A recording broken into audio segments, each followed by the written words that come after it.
That's actually a really great question. I think that if your organization doesn't have any money, consider how those people who are really involved in some sort of official capacity, whether they're ambassadors or champions or ERG leaders, whomever, how can you take a look at their goals, their annual goals for the year, their performance review? How do you embed inclusion into those goals? How do you have conversations with their managers to talk about how this particular work related to driving an inclusive culture within the organization supports the organization at large?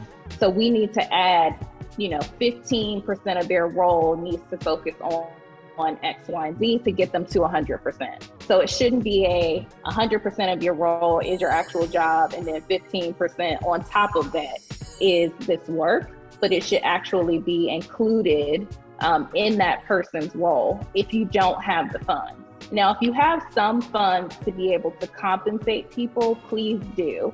A lot of organizations, tech companies in general, have bonus periods or areas of the year or times in the year where they award equity. How can you award equity to those people who have been champions, who have been ambassadors, who have led employee resource groups and really driven a lot of impact? How can you consider those folks when you're considering end of year compensation? And again, talking about the work that they've done in their performance review, in the conversations that you're having with them on a quarterly basis. How are you incorporating the work that they're doing to drive an inclusive culture in those conversations? And how are you getting them into rooms with people who are decision makers and stakeholders? Because at that point, you're increasing their visibility in the organization. So you're not only supporting your goal of driving a more inclusive culture, but you're also connecting them in ways where they may not have been connected before. So then people who are decision makers are really able to see how brilliant they are.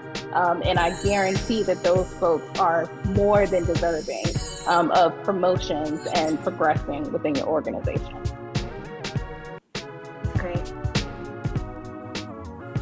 I don't have much to add. I think everything Crystal mentioned, I think, are really great ideas. The only thing I would add is in your communications through the organization and externally to others who are, who buy into the brand that may represent your organization, and giving people their kudos. I think everything that Crystal mentioned is very important, because making it part of your job and getting credit for it as part of your job is important.